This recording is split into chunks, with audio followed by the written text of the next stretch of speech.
Whatever happens to that painting? We never see it again. And we don't even see that painting get painted.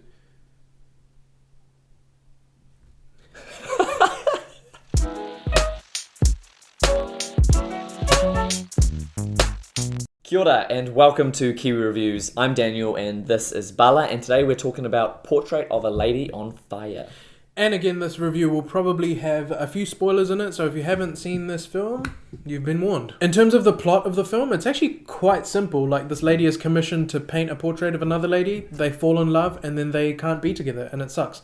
The beauty of the film is how it does that in such an engaging and intimate way. Like, it really managed to capture the emotions and the feelings of these two characters without having, like, you know, huge subplots and like all this action and stuff happening. Like, you didn't need any of that to get really close to these characters. I've watched other films in the past that I have been more captivated by. Something about it didn't kind of absolutely engross me. I think I was like kind of tired while I was watching it. Yeah. That has a big effect on me watching films. The film itself was so soft. That was also a really beautiful thing about it. It was soft. You know, it wasn't action heavy, and I don't mean action in the sense of like fighting. I just mean in terms of like what was actually happening. It just really, it breathed. It had a lot of breathing room. I thought the two leads did a fantastic job. Their performances were so realistic and yet watchable. Like, they're not doing much when they're watching each other, but I found myself not wanting to look away throughout the whole movie, basically. And especially at some of the more emotional moments, there's a bit where they have a fight. You just feel the pain of them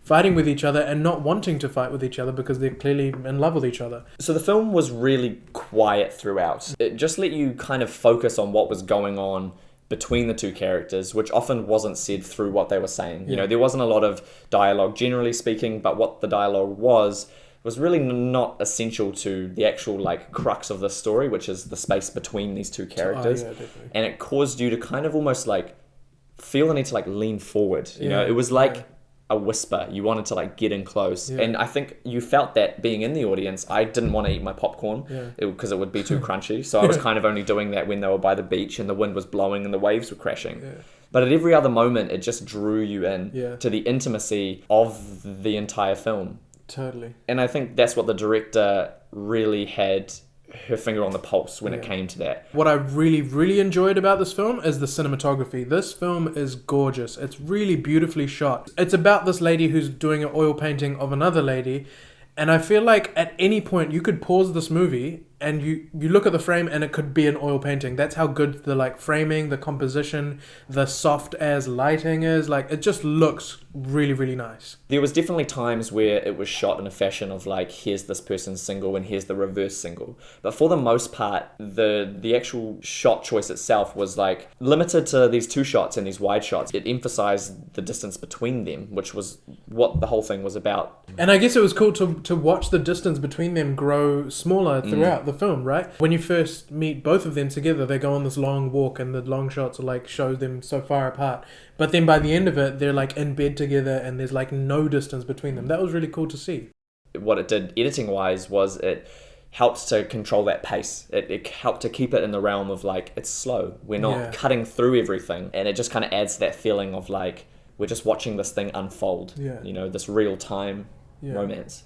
The third character in this film, which is Sophie the maid, her character, I think, primarily tackled this kind of the subplot of this film, which is like the kind of limitations placed on women in society, especially of that time. She's there experiencing this and it's not detracting from the story. The point being, this stuff goes on every day and you almost don't notice it. It's just kind of happens in the background, like her character went through like her subplots. Yeah. Quickly touching on the ending, I really enjoyed the moment of them being in the concert together and not being together, but kind of whether they both know it or not, sharing this moment. It was just it was a nice finish, and it didn't have to say more than it did. You know, like we gathered this is the music, and she played it earlier on the piano, and they're now sharing this connection. And even though they're not together anymore, they're still both holding on to that likeness.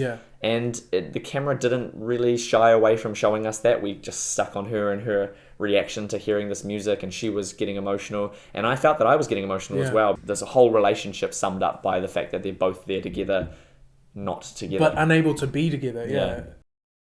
If you go into this knowing that it's a romantic drama, but then you expect some of the romantic conventions from like Hollywood drama, you're going to be disappointed because it's a slow burn. It's definitely a slow burn. It's a quiet, intimate film. This is definitely cinema as like art, I guess, as opposed to the movies. But that shouldn't stop you from watching it. It's definitely a really great film, and I would recommend that you check it out. So that was our review / discussion of Portrait of a Lady on Fire. We really enjoyed the film, and we'd like for you to let us know in the comments section what you thought of it. Also, what are some other foreign films that we should check out? I'm really keen to see some more films that aren't coming from the States or the UK, so let us know.